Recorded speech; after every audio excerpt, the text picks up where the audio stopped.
How much is that knife? Asked Hussein curiously. 100 million, the blacksmith said coldly, pushing Hussein out. 100 million? What material did you use to make that? Hussein could not help but asked. 75% Z steel, the blacksmith said. Next time you need to buy something, come here directly. 75% Z steel? He must be exaggerating. With the current technology, we can't even produce alloy with more than 5% Z steel. Hussein whispered to himself. He didn't say anything though since he wouldn't buy it anyway. Back home, Hussein carefully reviewed the dagger.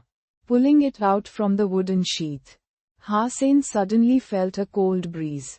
The dagger was 8 inches long. Its blade green with ripple patterns. The angle of the blade was very small. About just 20 degrees. The edge of the blade was as thin as onion skin with double blood grooves. The handle was made of high-tech materials with ergonomic design, so it had a comfortable grip. Hussein drew the alpha alloy broadsword out and slashed the dagger at the broadsword to test the hardness and toughness of the dagger. Alloy with 5% Z steel should be much stronger than this broadsword, so it shouldn't chip. Crack. The broadsword was chopped into halves by the dagger and half of the blade fell to the ground. My God! Hussein was taken aback. He then remembered that the blacksmith had said, this dagger was made from the cutting blade of a manufacturing machine, so it was meant to cut alloy. Checking the blade of the dagger, Hussein found absolutely no damage. **T. My broadsword. Hussein suddenly realized that he had destroyed a weapon that could be sold for $1 million in the store and let out a scream. He had thought that the dagger might leave a mark on the broadsword but didn't expect the dagger to be so sharp that it could cut off the broadsword.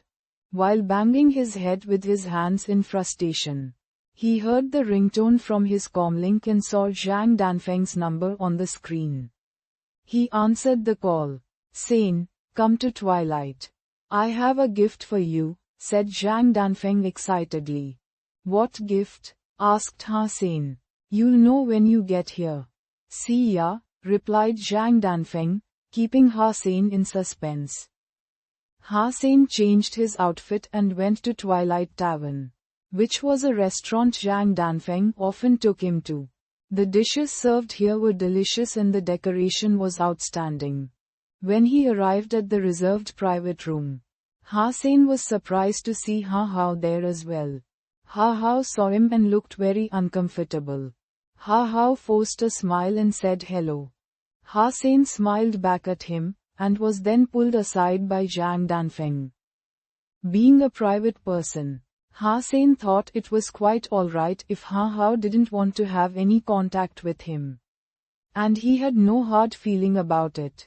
Zhang Danfeng did not pay attention to any of these and asked Hussein to sit on the sofa. Zhang summoned a white saber-toothed tiger beast soul, which turned into a sharp knife in his hands. Showing a few tricks with the knife, he asked proudly, Sane, what do you think of my newly gained mutant beast soul? Quote, one word, awesome. Hussein gave him a thumbs up. Hussein had wanted a mutant beast soul weapon for a while. But he had no luck with beast souls recently. Old friend, now I have a new knife. So I want to give my old weapon to you. If you don't mind. Zhang Danfeng slipped Hussein an alpha alloy broadsword. Hussein was a bit surprised to see the broadsword, which was of the same style as the one he just cut off. This broadsword, Hussein was touched. Zhang Danfeng was such a dear friend that he would just give away a weapon worth $1 million to him. Before Hussein had time to say something, the door of the private room was pushed open and a fat woman draped in jewels squeezed herself in. Son, I saw you when you came up here.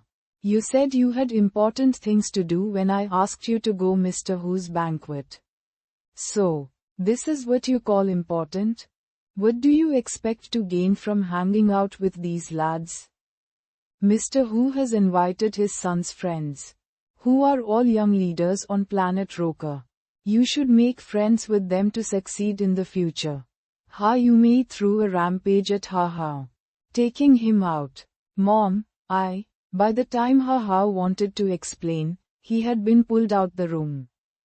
Stop it. The young master of Sunwood Mining, Lin Baifeng, is also here at the banquet. I heard that he is also in steel armor shelter now.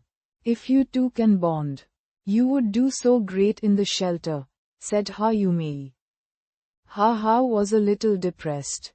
He had come here to make things right with Ha Sein and use his connections to enter Qin Shan's steel armor gang. Ha Yumei's words had rendered that impossible. Ha Hao thought that Ha Sein was definitely sleeping with Qin Shan to get where he was.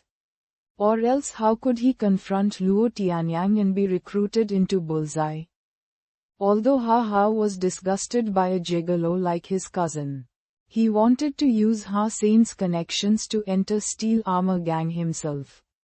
That was why he didn't show up at the banquet and came to Zhang Danfeng's gathering instead. Surprisingly, Mr. Hu's banquet was also held in this building, and Ha Yumei happened to see him. Hence he had no time to mend his relationship with Ha Sein. Never mind. The young master of Sunwood Mining, Lin Baifeng, happens to be in my shelter and now he has come to Planet Roker for the banquet. This is indeed a great opportunity. I heard he is an upstart and spends money like water. It would be great if I could cozy up to him, thought Ha Hao, as he straightened his clothing and followed Ha Yumei to the banquet hall.